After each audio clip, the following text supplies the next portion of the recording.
जैव विविधता के संरक्षण के लिए किसी परितंत्र मतलब इकोसिस्टम को बनाए रखना उसकी व्यावसायिक संभावनाओं के साथ साथ उस पर निर्भर आजीविकाओं को भी प्रभावित करेगा। कहने का मतलब है जैव विविधता के संरक्षण के लिए किसी इकोसिस्टम किसी परितंत्र को बनाए रखना उसकी व्यावसायिक संभावनाओं के साथ साथ उस पर निर्भर आजीविका को भी प्रभावित करता है।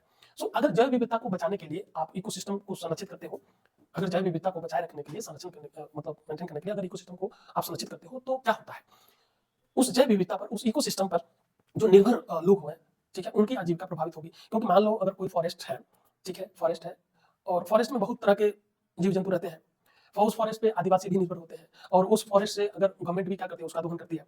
तो अगर फॉरेस्ट कंजर्वेशन आप करते हो, ठीक है, इकोसिस्टम को कंजर्व कर रहे हो तो क्या होगा, ये आजीविका प्रभावित होगी और जो आप व्यावसायिक रूप पे व्यावसायिक जो संभावना है कि जैसे जो उसका उद है, ठीक है, उसको मार्केट में बेच के या एक्सपोर्ट करें तो उससे इनकम जनरेट होता है, ठीक है, तो वो दोनों ही क्या होगी, प्रभावित होगी। किसी परितंत्र का उपयोग केवल आजीविका के लिए, व्यवसायिक दोहन के लिए या केवल संरक्षण के लिए करने के बीच भी टकराव है। कहने का मतलब यह है कि अगर किसी परितंत्र की आप केवल संरक्षण करते हो तो ये दोनों आपस में मतलब तो ये दोनों का नुकसान होगा। अगर आप व्यवसायिक दोहन करते हो तो आजीविका और संरक्षण प्रभावित होगी, ठीक है। अगर केवल संरक्षण करते हो तो आजीविका और व्यवसायिक दोहन भी प्रभावित होगी, ठीक है। तो ये तीनों आपस में क्या करते हैं, आपस में क्या है, तीनों का टकराव है। ठीक है। व्यावसायिक दोहन के कारण होने वाला वनों की कटाई अप्रत्यक्ष रूप से बाढ़, गाद, जमीन की समस्याएं और सूक्ष्म जलवायु की अस्थिरता जैसे नुकसान पहुंचाती है, ठीक है।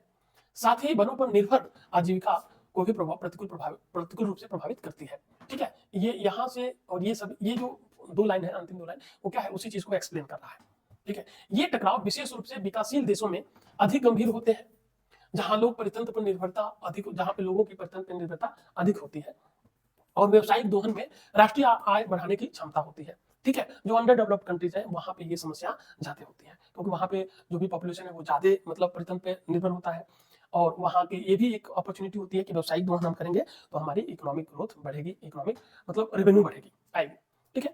उपयुक्त गद्यांश के संदर्भ में निम्नलिखित मान्यताएं दी गई हैं। मान्यताएं मतलब क्या है, किसी भी, ये अजम्पशन है, हालांकि इस क्वेश्चन को हम कर लेते हैं यहाँ पे, किसी भी देश को राष्ट्रीय आय बढ़ाने के लिए परितंत्र इकोसिस्टम पर निर्भर होने की आवश्यकता नहीं है। नहीं, ऐसा नहीं है।